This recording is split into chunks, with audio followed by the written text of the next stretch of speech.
La création attend avec un ardent désir la révélation des fils de Dieu. La création tout entière soupire et souffre les douleurs de l'enfantement. Nous aussi, nous soupirons en nous-mêmes. Épître aux Romains, chapitre 8, 18, 23. Que l'auditeur et l'auditrice s'attendent au Saint-Esprit pour recevoir de lui la lumière nécessaire à comprendre des vérités que ne peut saisir l'homme naturel, psychique, et qui n'accepte pas parce que c'est spirituellement qu'on en juge. 1 Corinthiens 2, 14. Ce passage de l'épître aux Corinthiens s'applique aussi aux croyants qui essaient de saisir avec l'intelligence les choses de Dieu, ce qui est une impossibilité. La nuit s'étend rapidement sur la terre, et l'adversaire des âmes attaque très particulièrement les enfants de Dieu, les membres du corps de Christ.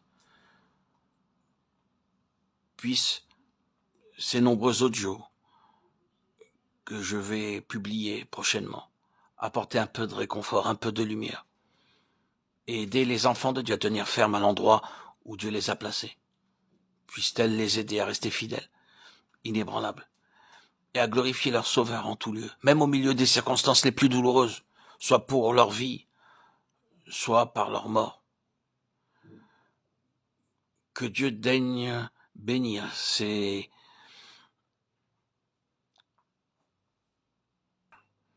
enfants pour leur obtenir l'affranchissement spirituel dont ils ont besoin, pour leur accorder la croissance nécessaire jusqu'à la mesure de la stature parfaite de Christ. Éphésiens 4, 13. Car la parole de Dieu est vivante et efficace, et plus pénétrante qu'aucune épée à deux tranchants. Elle atteint jusqu'au fond de l'âme et de l'esprit, des jointures et des moelles, et elle juge des pensées et des intentions du cœur. Hébreux 4, 12. L'ignorance des chrétiens au sujet de la différence qui existe entre l'âme et l'esprit est presque générale. Et c'est là l'une des grandes causes de stagnation spirituelle chez beaucoup d'enfants de Dieu, sincères et consacrés. Le langage courant ne connaît guère que le corps et l'âme, ce qui est l'une des raisons de cette ignorance. Et bien que les mots esprit et âme existent, ils sont généralement employés indifféremment l'un pour l'autre. Enfin, pour ajouter au manque de clarté, le mot âme par naturel ou animal, alors que le mot grec signifie qui appartient à l'âme. De là, il en résulte une confusion et la triple nature de l'homme en est presque cachée, obscurcie. Lisez par exemple les traductions de 1 Corinthiens 2,14, l'homme naturel, l'homme animal, Jacques 3,13, ainsi que la sagesse charnelle et sensuelle qui obscurcit la sagesse que veut nous enseigner l'esprit de Dieu. Il va sans dire que les lettrés connaissent bien les mots grecs originaux pneuma, souké, sarx, que nos versions françaises rendent avec des termes dérivés du latin, esprit, âme, corps. Mais pour la majorité des chrétiens, les traductions défectueuses aidant, la distinction nécessaire entre l'un et l'autre mot reste voilée. Il en résulte une incapacité à saisir la différence entre des expériences et des états très dissemblables, ce qui a souvent dans la vie chrétienne les plus graves répercussions. Qu'il soit bien entendu que le but de cet audio n'est pas la précision littéraire en soi. Quel que soit notre amour de la lumière, ce n'est pas ici le mobile qui nous pousse à donner plus de clarté à des textes qui en manquent de par la traduction, mais l'amour des âmes. Car Satan, l'ange déchu, avec sa sagesse surhumaine, sa science consommée, sa connaissance de l'homme et la possibilité qu'il a de se déguiser en ange de lumière, travaille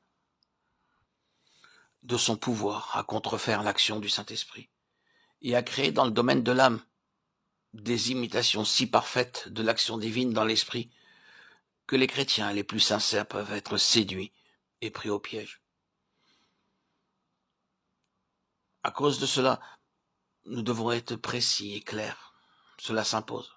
Il faut que la différence entre l'âme et l'esprit soit clairement exposée et l'enseignement scripturaire mis à la portée de tous les chrétiens, même des plus jeunes dans la foi. Ces audios Ces nombreux audios que je vais publier n'est pas pour ceux qui savent le grec et peuvent aller aux sources, mais pour ceux qui, n'ayant à leur disposition que des versions dont le texte est diminué et obscurci, ont besoin d'être aidés dans leur recherche. Pour ceux qui s'attendent à l'Esprit de Dieu, pour être rendus capables de saisir la vérité et de recevoir cet entendement spirituel, des faits spirituels exposés dans l'Écriture. Entendement nécessaire au développement de la vie et de la piété. Que l'auditeur ou l'auditrice s'arrête donc un instant et s'approprie par la foi la promesse de l'évangile de Jean 14, 26. Le Saint-Esprit vous enseignera toutes choses. Et celle du chapitre 16, verset 13, il vous conduira dans toute la vérité, avec la pleine assurance que l'Esprit de Dieu est toujours prêt, toujours disposé à remplir son office, en faveur de quiconque veut se laisser enseigner et guider. Il a noté que l'Esprit de Dieu peut, par des expériences appropriées, enseigner aux chrétiens la différence à faire entre l'âme et l'esprit, même s'il ne l'a pas comprise intellectuellement. Inversement, le lettré peut avoir saisi cette différence par les textes, mais l'ignorer dans la pratique, et n'en avoir qu'une connaissance purement intellectuelle. La connaissance expérimentale est assurément supérieure à cette dernière, car derrière les mots de la Bible, il y a les vérités d'ordre spirituel, que l'homme naturel, littéralement l'homme de l'âme, ou psychique, ne peut saisir. 1 Corinthiens 2, 14. Il a noté que nous n'avons pas d'adjectif dérivé du latin pour le mot âme, le terme animal, l'homme animal, éveillant une toute autre idée que l'homme de l'âme. Les versions françaises ont traduit parfois l'homme naturel ou sensuel, parfois aussi l'homme animal. La version synodale, la dernière en date, traduit par naturel, mais elle donne en renvoi le qualificatif psychique, le terme grec aujourd'hui francisé et dont on se sert couramment.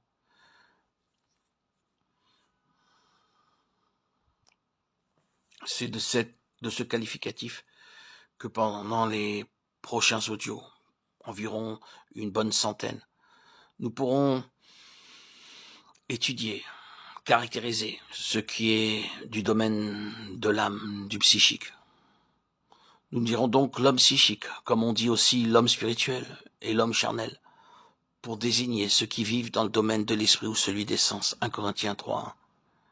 Quant à la différence entre les substantifs âme et esprit, elle n'existe pas seulement en français, en anglais et dans la plupart des langues européennes. Elle se trouve dans toutes les langues classiques postérieures à la langue hébraïque. Et elle est clairement indiquée au moins en 2 passages du Nouveau Testament, premier épître aux Hébreux 4.12, car la parole de Dieu atteint jusqu'au fond de l'âme et de l'esprit. 1 Thessaloniciens 5.22, que tout ce qui est en vous, l'esprit, l'âme et le corps, soit gardé irrépréhensible.